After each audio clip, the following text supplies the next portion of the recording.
بسم اللہ الرحمن الرحیم اعوذ باللہ من الشیطان الرجیم بسم اللہ الرحمن الرحیم وبہ نستعین السلام علیکم ایھا الطلاب الکرام۔ ہماری گفتگو خاتمے کے مطالب کے بارے میں تھی، تو 5ویں مطلب کی طرف ہم آتے ہیں۔ المطلب الخامس الاستصحاب اذا كان رافعا لموضوع الشک فی استصحاب آخر۔ اس کا مطلب یہ ہے کہ کچھ ایسے موارد ہوتے ہیں جہاں دو استصحاب ہو سکتے ہیں، تو فرماتے ہیں کہ اگر ایک استصحاب دوسرے استصحاب کی موضوع یعنی جو شک ہے اس کو جو ہے وہ اٹھا لے، تو وہاں ہمیں کیا کرنا چاہیے؟ آیا دوسرا استصحاب جاری ہوگا یا نہیں؟ تو اس کو اصطلاح میں شک سببی اور مسببی بھی کہا جاتا ہے۔ تو آتے ہیں، مثال بھی صاحب کتاب آگے دیتے ہیں، اس کے ساتھ اس کو پڑھتے ہیں کہ استصحاب اگر وہ رفع کر دے، اٹھا دے، دوسرے استصحاب میں شک جو ہے اس کو جو ہے اٹھا لے، اور شک جو ہوتا ہے وہ استصحاب کا موضوع ہوتا ہے۔ تو ان الاستصحاب اذا كان رافعا لموضوع الشک فی استصحاب آخر فلا محالہ یکون الاول مانعا من جریان الثانی۔ یعنی پہلا استصحاب جب دوسرے استصحاب کے موضوع شک کو جو ہے وہ اٹھا لے، تو پہلا استصحاب جو ہوتا ہے وہ دوسرے استصحاب کے جاری ہونے سے مانع ہے۔ یعنی کہنے کا مقصد یہ کہ پہلا استصحاب ہی کافی ہے، اب دوسرے استصحاب کو استعمال کرنے کی کوئی گنجائش باقی نہیں رہتی۔ مثلا یہاں مثال بھی دیتے ہیں کہ مثلا کوئی شخص جو ہے وہ ایک پانی جگ میں موجود ہے، اب وہ پہلے جو ہے پانی پاک تھا، جس طرح یہاں مثال دیتے ہیں استصحاب طہارت کی، کہ یقین ہے کہ پانی جو ہے وہ ہمارے پاس موجود ہے اور وہ پاک ہے، پھر شک ہوتا ہے کہ کہیں نجس تو نہیں ہو گیا، تو یہ طہارت استصحاب طہارت موجود ہے۔ اب اس جگ سے کسی دوسرے کپڑے کو جو کہ نجس ہے پاک کیا جائے، تو اس کپڑے کی جو حالت سابقہ ہے وہ متنجس ہے۔ اب یہاں دوسرا استصحاب اس کپڑے کے بارے میں کہ ہم استصحاب نجاست جو ہے یہاں اب جاری کرنے کی ضرورت نہیں ہے۔ کیوں؟ اس لیے کہ اس کپڑے کو اس جگ کے پانی سے جو طاہر ہے وہ دھویا گیا ہے، تو لہذا وہ پانی جب پاک ہے تو لہذا یہ جو کپڑا پاک کیا گیا ہے یہ بھی پاک ہے، اس میں استصحاب نجاست کی کوئی گنجائش نہیں ہے، کیونکہ ابھی شک رہا ہی نہیں ہے۔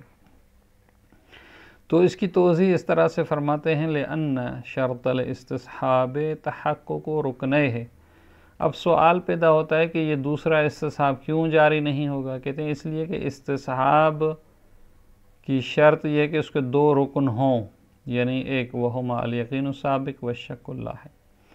یعنی استصحاب تب ہوتا ہے جب یقین سابق ہو اور شک لاحق ہو، لیکن یہ استصحاب پہلا جو ہے اس شک کو ہی ختم کر دیتا ہے، تو پھر دوسرے استصحاب کے جاری کرنے کی کوئی گنجائش نہیں رہتی، کیونکہ اس کا رکن جو ہے ختم ہو گیا۔ فَإِذَا زَالَ أَحَدُهُمَا وَلَمْ يَجْرِ الْاسْتِصْحَابُ، پس جب ان دونوں میں سے جو اس کے رکن ہے ایک ختم ہو جائے،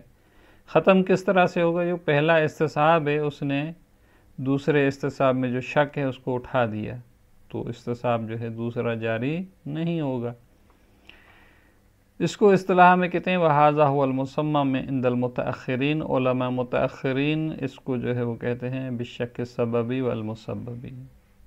یعنی دوسرا جو شک ہے وہ پہلے شک کی وجہ سے ہی ہوا ہے، اور جب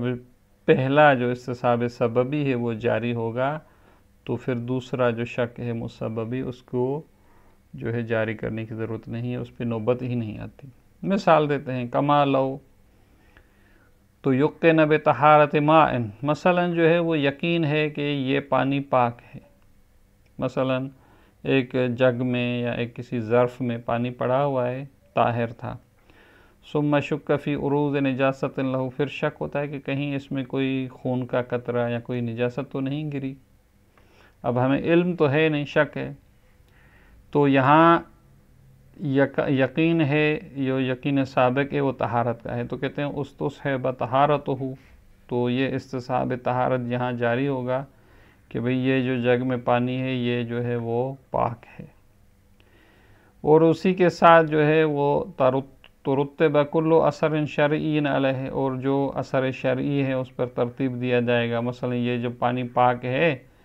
تو من جواز الوضوء بہی، تو پاک ہے تو اسے وضو بھی کیا جا سکتا ہے، وتطہیر المتنجس، اگر کوئی چیز نجس ہو گئی ہے تو اس کو پاک بھی کر سکتے ہیں، کیونکہ جب ہم نے استصحاب طہارت جاری کیا ہے تو وضو بھی کر سکتے ہیں، کوئی نجس چیز کو دھو بھی سکتے ہیں، یہاں تک۔ اب آتے ہیں دوسرے مرحلے میں، فَلَوْ طُهِّرَ بِهِ ثَوْبًا مُتَنَجِّسًا، اب اس پانی کے ذریعے ایک کپڑا دھویا گیا جو متنجسن یعنی نجس شدہ تھا، یعنی اس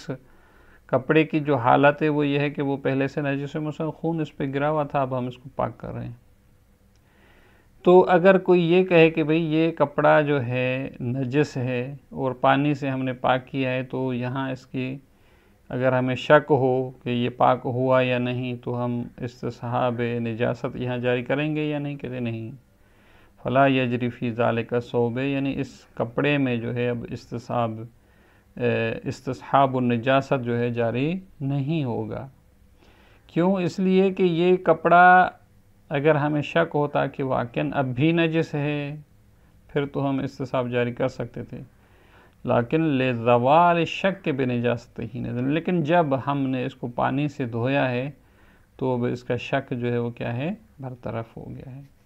لہذا ہم ڈائریکٹ کہہ دیں گے کہ بھئی یہ کپڑا بھی جو ہے وہ پاک ہے، لِأَنَّهُ، کیونکہ یہ جو مثلا ثوب ہے تو طُهِّرَهُ بِمَاءٍ مَحْكُومٌ عَلَيْهِ شَرْعًا بِالْمُطَهِّرِ، اس کو پاک کیا گیا ہے ایک ایسے پانی سے جو شرعاً جو ہے وہ پاک کرنے والا ہے، کیونکہ ہم نے یہاں اس پانی کے بارے میں جو ہے وہ استصحاب طہارت جاری کیا تھا، اور ہم نے کہا تھا شرعاً اس پہ آثار بھی مترتب ہو سکتے ہیں، تو یہ مطہر ہے شرعاً، جب مطہر ہے شرعاً پاک کر سکتا ہے، تو اب جب اس سے کپڑا ہم نے دھویا ہے تو اب شک کی کوئی گنجائش نہیں رہتی یہاں پر۔ وَإِلَّا لَأُلْغِيَ حُكْمُ الْاسْتِصْحَابِ وَانْسَدَّ بَابُهُ، اور اگر کہتے ہیں کہ اگر یہ ہم کہیں کہ پانی جو ہے وہ شرعاً مطہر نہیں ہے تو پھر استصحاب کا حکم ملغا ہو جائے گا، پھر استصحاب کا باب ہی بند ہو جائے گا، پھر کہاں استصحاب کام آئے گا، لہذا استصحاب جب موجود ہے تو اس کے حکم کو بھی ہم جاری کریں گے، اور استصحاب نے کہا تھا یہ پانی جو ہے وہ پاک ہے، تو لہذا جو اسے کپڑا دھویا جائے گا وہ بھی پاک ہو جائے گا، اور اس میں اب شک کی کوئی گنجائش نہیں ہے، اور جب شک ہی نہیں ہے تو استصحاب اس میں جاری دوسرا نہیں ہوگا۔ یہاں تک جو ہے وہ خاتمے کی بات، جو 5 مطالب انہوں نے ذکر کیے تھے وہ ختم ہو جاتے ہیں، اور یہاں سے جو ہے وہ ایک نئی بحث شروع ہوتی ہے جو معمولاً کتاب کے آخر میں تعادل اور تراجیح کے نام سے ذکر کی جاتی ہے، تو فرماتے ہیں التعادل والتراجیح ھذا الفصل انما یعقد لتعارض الادلۃ، کہتے ہیں یہ جو فصل ہے تعادل اور تراجیح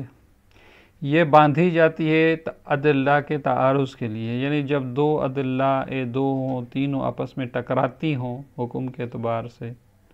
مثلا جس طرح آگے مثال آئے گی، ایک روایت کہتی ہے کہ جمعہ کے دن نماز جمعہ واجب، ایک روایت کہتی ہے جمعہ کے دن نماز ظہر پڑھے ہیں، تو یہ ٹکراؤ ہو جاتا ہے، تو اس کو کہا جاتا ہے ادلہ کا آپس میں ٹکراؤ۔ اس کو کیسے حل کیا جائے، ایسے طریقے بتائے جاتے ہیں، تو ایسے طریقوں کو تعادل و تراجیح میں ذکر کرتے ہیں۔ اب سوال پیدا ہوتا ہے کہ تعارض جو کہہ رہے ہیں اس کی معنی کیا ہے؟ فرماتے ہیں وَالتَّعَارُضُ مَعْنَاهُ تعارض کی جو معنی ہے ان احد الدلیلین صار فی عرض الآخر دون طولہ، دو دلیلوں میں سے ایک دوسرے کے عرض میں ہوتی ہے. یہ اصطلاح ہے، یعنی دونوں ایک ہی رتبے میں ہیں. یعنی یہ نہیں ہے کہ مثلا پہلے ایک ہو پھر دوسری ہو. مثلا جس طرح ہم تیمم اور وضو کے لیے جو کہتے ہیں کہ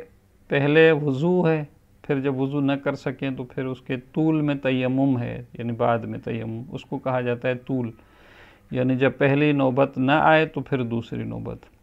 لیکن عرض جو ہوتا ہے وہ آپس میں ایک ہی رتبے میں ہوتے ہیں. لہذا یہ نہیں ہے کہ پہلے وہ پھر بعد میں وہ، اس طرح نہیں کہتے. تو یہ جو دو دلیلیں ہیں آپس میں، یہ عرض ہم ہیں دون طولہ. وگرنہ جو وضو کی دلیل ہے وہ پہلے ہے، پھر اس کے بعد دلیل جو ہے تیمم کی، تو اس کو کہا جاتا ہے دو دلیلیں جو ہیں طول میں ہیں. لیکن یہ ہم کہہ رہے ہیں تعارض وہاں ہوتا ہے جہاں دونوں عرض میں ہوں، ایک ہی رتبے میں ہوں.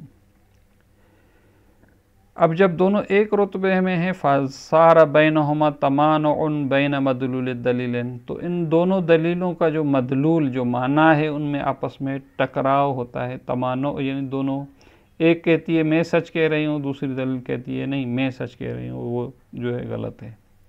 جس طرح عرض کیا کہ ایک دلیل کہتی ہے نماز جمعے کے دن جو ہے نماز جمعہ واجب ہے، اور دوسری دلیل کہتی ہے نہیں، مثلا ظہر واجب ہے. تو اس کو کہا جاتا ہے تعارض، دو دلیلیں آپس میں ٹکراتی ہیں. البتہ علم اصول میں ایک دوسرا باب بھی ہے جس کو کہا جاتا ہے تضاہم. ان میں فرق ہے. تعارض اور تضاہم کہتے ہیں وَهُوَ غَيْرُ بَابِ التَّضَاحُمِ بَيْنَ الْحُكْمَيْنِ، کہتے ہیں تعارض جو ہے وہ تضاہم بین الحکمین سے الگ ہے. ایک ہوتا ہے تعارض بین الادلہ، ایک ہوتا ہے تضاہم بین الحکمین. تو کہتے ہیں ان دونوں میں فرق ہے. کیا فرق ہے؟ اس کی طرف اشارہ کرتے ہیں کہ لأن التضاحم عبارة عن وجود ملاکین لحکمین فی وقت واحد. تضاہم وہاں ہوتا ہے کہ جہاں ایک ہی ٹائم میں دو حکم ہوتے ہیں اور دونوں حکموں کا ملاک اور مصلحت جو ہوتی ہے وہ موجود ہوتی ہے. یعنی ایک ہی ٹائم میں دو حکم ہیں لیکن دونوں حکموں میں اپنی جگہ پر مصلحت ہے. مشکل یہ ہے کہ لا یتمکن المکلف من امتثالہما معا. مشکل یہ ہوتی ہے کہ مکلف ایک ہی ٹائم میں دونوں کو انجام نہیں دے سکتا، وگرنہ دونوں میں مصلحت ہے لیکن وہ مکلف دونوں کو ایک ٹائم میں انجام نہیں دے سکتا. مثلاً کما اذا کلف بانقاذ غریقین فی وقت واحد، مثلاً اس کو ذمہ داری دی گئی ہے کہ آپ ایک ہی وقت میں دو شخص جو ڈوب رہے ہیں ان کو بچائیں، تو دونوں کو بچانے میں مصلحت ہے. لیکن ولا یسعہ الا انقاذ واحد منہما، انقاذ واحد منہما، لیکن یہ شخص جو ہے وہ طاقت نہیں رکھتا سوائے کہ ایک کو بچا سکتا ہے. تو اب یہ مشکل جو ہے وہ مکلف کی ہے کہ وہ دونوں کو ایک ہی ٹائم میں جو ہے وہ بچا نہیں سکتا. لہٰذا اگرچہ فی نفس ہی دونوں کو بچاتا تو دونوں میں مصلحت ہے، لیکن مشکل یہ ہے کہ وہ کہتا ہے کہ میں ایک ٹائم میں دونوں کو نہیں بچا سکتا، ایک ہی کو بچا سکتا ہوں. تو پھر وہ باب تضاہم میں وہاں جو ہے وہ تفصیل ہے کہ کس کو بچائے گا، کون سے مرجحات ہیں. تو وہاں جو ہے انشاءاللہ آگے باب تضاہم میں اس کی تفصیلی گفتگو جو ہے وہ آئے گی کہ وہاں جس طرح ہے کہ وَهُنَا يُقَدَّمُ الْأَهَمُ. تو باب تضاہم میں وہاں پر کچھ ملاقات ذکر کیے جاتے ہیں کہ مثلا جو ان دونوں میں اہم ہے، امکان اگر ہو تو اس کو مقدم کیا جائے گا کہ بھئی جو ہے فرض کریں ایک عالم ہے، ایک جو ہے وہ جاہل ہے، تو مثلا عالم کو جو ہے وہ بچائے فرض کریں، یا اس طرح جو ملاقات وہاں پر ہیں. جس طرح کہتے ہیں کما اذا کان احدہما ولیا، مثلا ایک شخص جو ہے وہ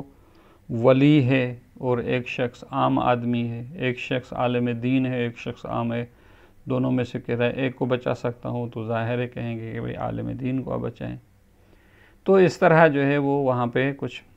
مثلا جو ہے وہ قوانین ہیں. لأن الملاک فی کلا الواجبین موجود، چونکہ باب تضاہم میں جو ہے جو دونوں واجب ہیں، یعنی دونوں کو بچانا واجب ہے، تو دونوں میں ملاک ہے اپنی جگہ پر، دونوں کو بچائیں مصلحت ہے. لیکن وہ جو شخص ہے وہ ایک ہی کو بچا سکتا تھا، تو اس لیے جو ہے وہ کہا جاتا ہے کہ جو مہم ہے، جو اہم ہے، اس کو بچایا جائے۔ یہ یہاں تک بات جو ہے وہ تزاحم، باب تزاحم کی ہے، تو یہاں تک صرف صاحب کتاب نے اس کا جو ہے وہ اجمالی اشارہ کیا ہے کہ ایک باب تزاحم ہوتا ہے، اور وہاں پر جو ہے وہ ملاک جو ہوتا ہے وہ دونوں میں ہوتا ہے۔ لیکن باب تعارض اور تزاحم میں یہی فرق ہے کہ تزاحم میں ملاک دونوں میں ہے، یعنی دونوں اپنی جگہ پر درست ہیں، دونوں کو بچانا چاہیے۔ لیکن تعارض میں جو ہوتا ہے وہ ایک چیز درست ہوتی ہے۔ مثلا جس طرح اب دو روایتیں ہیں، ایک کہتی ہے کہ مثلا نماز جمعہ پڑھیں جمعہ دن، ایک کہتی ہے کہ نماز مثلا جو ہے وہ ظہر پڑھیں۔ تو اب یہ تو نہیں ہے کہ دونوں درست ہوں، نہیں، ایک درست ہے لیکن وہ کون سی ہے اس کا پتہ نہیں ہوتا، کہ اب اس کے بھی تعارض کے قوانین ہیں جو انشاءاللہ اس کو اسی باب میں پڑھیں گے، کہ بخلاف باب تعارض فإن الملاک فی احدہما غیر ثابت، کہتے ہیں اس لیے کہ ملاک ان دونوں میں سے جو ہے ایک میں ثابت نہیں ہوتا، یعنی ایک میں ملاک ہوتا ہے اور دوسری میں نہیں ہوتا، یعنی ایک درست ہے، دونوں درست نہیں ہے۔ تزاحم میں جو ہوتا ہے وہ دونوں درست ہوتے ہیں، لیکن تعارض میں ان میں سے ایک جو ہے ان میں ملاک نہیں ہے، صرف ایک میں ہے۔ وَإِنْ كَانَ الْحُجَّةُ ثَابِتَةً، اگرچہ حجیت جو ہے وہ ان میں ہے، یعنی دونوں جو ہے روایات اپنی جگہ پر حجیت رکھتی ہیں، مثلا دونوں خبر جو ہیں وہ عادل ہیں، لیکن مسئلہ یہ ہے کہ ان میں سے صرف ایک جو ہے درست ہے۔ اذ المفروض ان کل منہما تام الحجیت من حیث الدلیل، یہ کہہ رہے ہیں کہ یہ حجیت ہے اس لیے کہ فرض یہ ہے کہ تعارض وہاں ہوتا ہے جہاں دونوں دلیل کے اعتبار سے جو ہے وہ حجیت ان کی پوری ہو، کیونکہ اگر ایک حجت ہو ایک دوسری حجت نہ ہو تو پھر تو تعارض ہی نہیں ہوگا۔ تعارض ان میں ہوتا ہے جو دونوں حجت ہوتی ہیں لیکن ملاک جو ہے وہ ایک میں ہوتا ہے۔ تو جب ان میں جو ہے وہ دونوں تعامل حجیت ہیں، فلا یقدم فیہ الاحم علی غیرہ لعدم معلومیت کونہ حکما واقعیا، چونکہ ملاک ان دونوں میں سے ایک ہے جو کہ ثابت بھی نہیں ہے، کسی میں ہے، تو لہٰذا یہاں پر اہم کو غیر اہم پر مقدم نہیں کیا جائے گا، یعنی جس طرح ہم تزاحم میں چونکہ دونوں میں ملاک ہے لہٰذا ایک اہم کو مقدم کر سکتے تھے غیر مہم پر، لیکن تعارض میں چونکہ وہ ملاک ہمارے لیے ثابت نہیں ہوتا تو لہٰذا اہم کو غیر اہم پر مقدم نہیں کیا جا سکتا، اس لیے کہ یہ جو اہم ہے معلوم نہیں ہے کہ یہی حکم واقعی ہو، ممکن ہے وہ جو مہم دلیل ہے وہ حکم واقعی ہو، کیونکہ ہمارے ہاں جو ہے وہ ان کے جو ملاک ہیں وہ ہمارے لیے ثابت نہیں ہے، تو لہٰذا تعارض میں یہ نہیں ہے کہ ہم اہم کو مہم پر مقدم کریں جو زیادہ اہم ہونا، ان کے اپنے قوانین ہیں، تعارض میں وہ دوسرے قوانین ہیں، تزاحم والے قوانین وہاں جاری نہیں ہوں گے۔ ثم ان المتعارضین، اب یہ جو تعارض ہے جو دو دلیل آپس میں ٹکراؤ کرتی ہیں ان کی تفصیل ہے کہ اما ان یکون بینہما تکافؤ، یہ دونوں دلیل جو ہے آپس میں مساوی ہوتی ہیں، یعنی بالکل آپس میں جو ہے وہ مساوی ہیں، کسی روایت کو کسی دلیل کو دوسری دلیل پر کوئی ترجیح نہیں ہے، ایک یہ ہوتی ہے۔ او یکون فی احدہما مزیۃ مرجحۃ للاخذ بہ، یا یہ ہوگا کہ ان دونوں دلیلوں میں سے ایک دلیل جو ہے اس میں جو ہے وہ اس کو لینے کے لیے کوئی ترجیح ہوگی، جس طرح ان کے مرجحات کی بحث جو ہے وہ آگے آئے گی مفصل۔ تو لہذا اب یہاں سے جو ہے وہ یہ سارے جو تعارض کے احکامات ہیں ان کو شروع کریں گے۔ وقبل بیان حکم القسمین، یہ تکافؤ والی اور جو دونوں میں سے کسی ایک میں مرجحات ہوں ان کے احکام دونوں قسموں کے جو ہے وہ بیان کرنے سے پہلے لابد من تقدیم مقدمات، فرماتے ہیں کہ ہم ان کے احکام کو ذکر کرنے سے پہلے کچھ مقدمات ذکر کرتے ہیں، اس کے بعد ہم ان کے احکام کو ذکر کریں گے کہ انشاءاللہ اگلے جلسے میں اسی سے جو ہے وہ ہم مقدمات کو پڑھیں گے۔ والسلام علیکم ورحمۃ اللہ وبرکاتہ۔